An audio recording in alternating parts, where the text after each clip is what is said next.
So sticking with the NFL, we just witnessed what is probably the best rookie QB class of all time, and now we get to see what their sophomore year will look like in the upcoming season. Between Caleb Williams, Jayden Daniels, Drake Maye, Michael Penix Jr., JJ McCarthy, and Bo Nix, which young QB do you believe will continue to step up, and which young QB do you see regressing?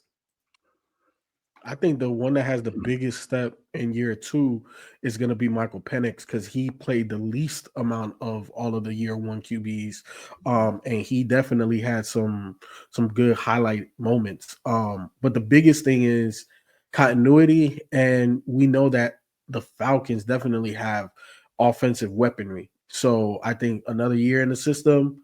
He's the unquestioned leader and starting quarterback. I think he has the biggest jump. I think who probably has the sophomore slump will be my guy in Denver. What's the name? Bo Nix. Bo Nix. I think the Bo Nix because when and I don't even know if it's all going to be on Bo Nix, like it be his fault. But we're looking at a conference that I've never seen four Hall of Fame coaches in one conference like that. And if there is something to be exposed, he'll be exposed in that conference. And shout out to Smitty. Man, he apparently we got a diehard Steelers fan in the chat. Yeah, no, he been going crazy. Who up next? I think Jayden Daniels is gonna take another step. I think that he's gonna put a lot of it together. Just pre-snap, everything pre-snap is gonna be a lot tighter. I think that just throwing mechanics is going to be better just because you have, timing down. You understand. You get in the second year with your receivers, Terry McLaurin. Even though McLaurin is not at OTAs right now, they got to pay him. But the thing is, though, is that I'm sure that he's at least getting off the field work with him, probably off-site. So you want to hope that the defense gets better and allows Washington to not have to rely on Jayden Daniels' magic too much. But the front seven is going to get better. So I think that that's going to help Jayden Daniels and his stats as well. With Caleb, I think that he's not going to regress. I just think that it's just going to kind of plateau for me. I don't see it with Caleb Williams. I really don't. I think that he's cool. I just think that it's like diet Justin Herbert. Like he might have some gaudy stats here and there from time to time. He might be like premium Trevor Lawrence, where it's like, you know what I mean? But that's just kind of what I see. And Penix, I don't believe in Atlanta, so I don't know if that's gonna happen. But he has the talent. Can they keep him healthy though? Who knows? For me, I agree with you, FIFO. I do think we're going to see some good stuff from Penix. He does have a lot of talent around him, and they have the ability to get the ball in the right hands. I think he's going to show that he's going to make a tremendous step from 1 to 2. For me, as far as regressing, I think it's Jayden Daniels. And the reason I think that is not – I don't think he has far to fall, but at the same time, he like just blew everybody out the water making it to the championship game like that. It's going to be tough to do that in year 2 when everybody got tape on you, and the fact that the running game will be a little weaker. The offensive line is they're getting it together, but it's still like a little influx, and the receiver continuity got to be there, and it's not there yet. So the only reason why I disagree with you, Shelton, is because who's their OC? What's his name? Kingsbury, Cliff Kingsbury. Yeah, Cliff Kingsbury proved himself at least as an OC last year, and I feel that this year they're gonna just have more wrinkles. You know what I'm saying? So like I think he's in a prime position to protect Jayden Daniels from that sophomore slump because teams are gonna have tape, but now it's like, oh well, shit, we can run Debo, we can do like there's just more wrinkles that they can do that I think is just gonna be harder to gauge what Jalen is going to be in the second year. I think they can morph that team and progress it a little bit more. I think Penix makes the jump. I think that he has the weapons, not counting Kyle Pitts, but we talking about Bijan, we talking about Drake. I think that the Falcons are in a great position. And I think Penix is really good too. I think he throws, out of all these guys that we mentioned, he probably throw the best ball. Like when you're talking about just pure quarterback throwing the ball, he's the dude that can do it. And it's been a long time since Atlanta has had that. You try probably going back to Matthew, what's his name? Matt Ryan. Matt Ryan. Yeah. So I'm going to take Penix as far as making the biggest leap, them probably even winning that division, and then being like Sheldon, a true NFC East hater. I got to go with Jayden Daniels. I don't like the situation going on with McLaurin because he asking for his money. I don't like the head coach. I think that's going to dwindle down into Kingsbury, adding them wrinkles as to what FIFO said. And people are going to have tape on Jayden Daniels, and the ceiling is so high. Going to where he went to last year, the expectations are going to be dramatically different. And I just don't think that he's going to be able to perform. Not saying he's not a good player because he'll bounce back in year 3 or 4. Like, he's going to have a good career. But next year, I think it's going to be a really difficult year for him because they haven't done enough to solidify being a good football team. And Debo was cool, but like, who is like, what is that?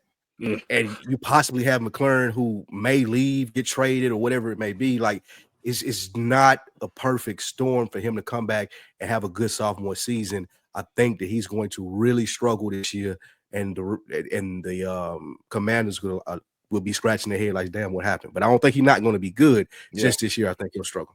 Thanks, CJ Stroud. Oh wow! Exactly. Do you think that JJ McCarthy is going to be this year's Jayden Daniels?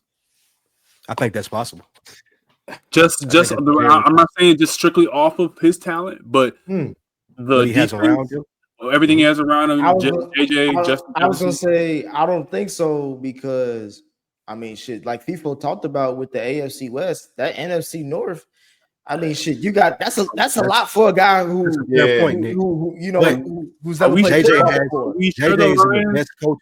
JJ in the best coaching situation. Are we sure the Lions are going to be roaring this season the way that they were? Exactly. I'm not saying they don't have to be great. They're just still first of all, they're still a division opponent. And second of all, they got more talent than them anyway. I mean, they got enough talent that's going to make him be thrown off because he's never played NFL football before. Everybody else has played that. Scared. I'm not scared of Detroit if I'm Minnesota. As a team, yes, but as the quarterback, he don't know how much he's probably gonna look just as shook as what's his name. I think a lot of people, I think a lot of people look at Detroit like the Emperor is naked now, where it's like, all right, like you got Campbell, but it's like, who is it? You know what I mean? You just run with real. Who am I scared of? You know what I'm saying? Like, who am I scared of now that they gone? Like your big brothers is gone. Now it's a 1-on-1, and we got to see what you can do. How are you going to delegate? We're going to really see if Detroit and their brain trust has been grooming and elevating people that deserve to be there, or is this just going to be all on Dan Campbell and his brain trust? And I don't know if you want that. Fact. It's what's going to be interesting. It's going to be interesting to see how JJ adjusts to the NFL. And I'm saying that because if we remember a couple years ago, Michigan ran the ball 100 times in a game, several times. So it's times when he didn't throw the ball that much at Michigan. He really didn't have to, but we don't know if he can carry the load, say, like a Sam Darnold did. With Sam Darnold, we knew he could throw the ball. That wasn't a question. But on those games where we got to see him throw the ball, I like to see how he handles that pressure. My response to that, Sheldon, would be he did that because of the coach that he had. And we all agree Harbaugh is a good coach. I think the same thing about is it McDaniel? What's the dude name in McDonald? Yeah. He's a hell of a football coach, bro. To take Sam Darnold and to do what he did. If I'm a Vikings fan, I'm putting on FIFO do-rag, I'm putting on Shelton jacket, and I'm stepping out there proud this year. Like I'm ready to roll. Like the Vikings should be like they feel like they can win this division, especially since JJ he got a year to sit. And if he's a good student of the game, he was able to learn. Like he wasn't just sitting, Lou. He was hurt. They haven't talked about. They ain't talking. I'm just saying. No. I'm just saying they haven't told us. They ain't told us nothing about his injury since coming back and all that shit. He could have played. He have been talking though. They said they're impressed by what he's doing.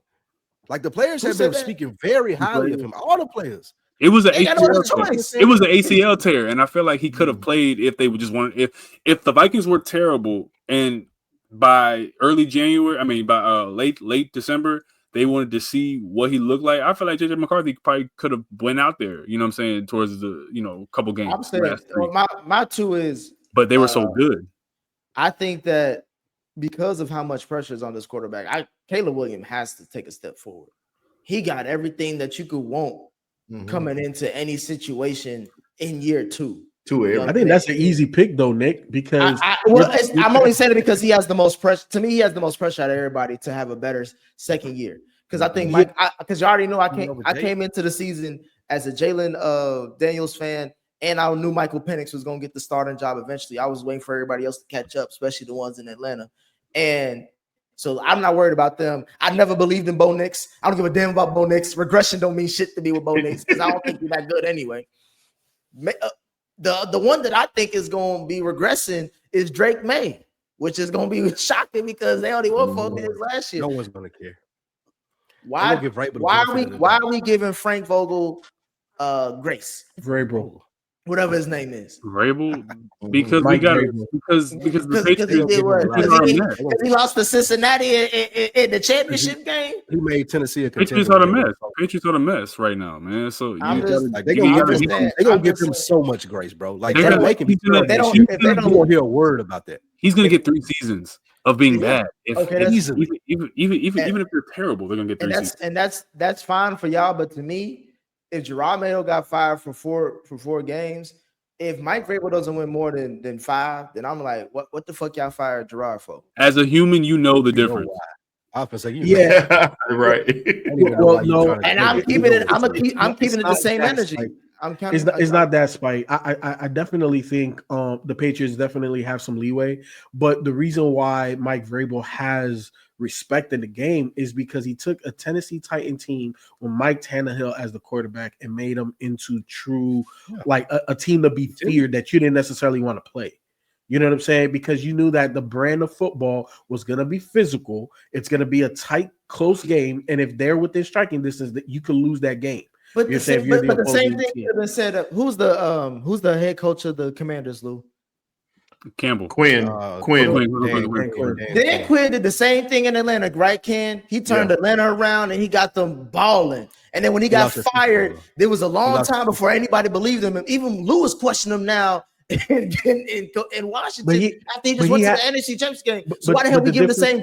The difference is that Quinn had a franchise quarterback and Mike Vrabel did not. The only difference is they're gonna give him grace regardless, and we know that because they want Drake Maye. They're doing everything to make sure that Drake Maye is successful. Really? They gave Stephon Diggs. They brought in Stephon Diggs. But that's their move. They traded away Joe Milton because they knew Joe Milton was coming on. He had a good game at the end of the year. They made it to where he's like it's set up for him to be successful. They took the pressure off. I'm saying they did all that. They did all that musical chairs. Just if they just only win 5 games, they got to win more than 5 games. Because it's like to me, I'm keeping the same energy. I know what y'all talking about. But I'm saying that nigga don't. Because you right FIFA. You said the only difference was they didn't have a franchise QB. Well, right now the Patriots believe they have a franchise QB. That's why they brought him in, right? I believe. And if he don't win more than 5 games with this in year 2, it's not about winning 5 is a good season for them. No. Wait, hold on. It's not about winning 5 games. What did Q say earlier about the Pittsburgh Steelers? And I think Shelton said, or it may have been Q. You're stuck in the Hawks purgatory. You don't want to be good enough where you're making the playoffs, but you're not really a contender. And you want to be bad enough where you can reestablish and replenish the talent on your roster. And the Patriots are in a perfect position to be like, hey, we believe in this quarterback. He's still cheap, and we could still potentially be bad enough where we could go get more guys now. And we have a boatload amount of cap space where not only can we draft guys, we can bring in guys next season. All we have to do is show promise. Last season, they showed promise when Drake Maye came in. It's not about winning games this season, Nick. It's about taking the next step in the process. That don't make no sense. I got worse. Because they fired a nigga who didn't win games. Go ahead, Ken. Yeah, I'll just say we're gonna do worst of the week and then power rankings. But before we do that, Nick and FIFO Vrabel is literally running drills to teach Drake Maye how to be a leader. And yes, I read an article about it. And he's also Kraft's guy, so we got to remember that as well. Like there's just like Kraft and him have a really close relationship, something that him and Gerard Mayo probably never could have but it's like Right. there's a Honestly, lot of factors you- here. Honestly, mean, right now, They Right admitted now- that Mayo was a bad hire, though. They said that That's he what I'm wasn't saying. prepared to be a head coach. Well, then in the NFL. that's on Kraft It's too. going So that's to be what a I'm lot saying. different. That's Yeah, what I'm it saying, is, like- but that's going to be a lot different from how it looks for someone who's already a proven head coach. They're gonna give him a couple of years. As to where you could do that with Mayo and just cut him out and be like, nah, bro, you ain't got what it Well, takes. I just don't know if well, we got to see if Drake's going to have command of the team like that. Mhm. If you have to kind of coach these things into him, or you putting him in the center of the team and having them run these drills and stuff like that. You know, they said the same thing, I think, about Tua at one point and some of these other guys. And Tua was okay, but I don't know. We'll see. But I think Drake may surprise some people. They just have shitty offensive players, but we'll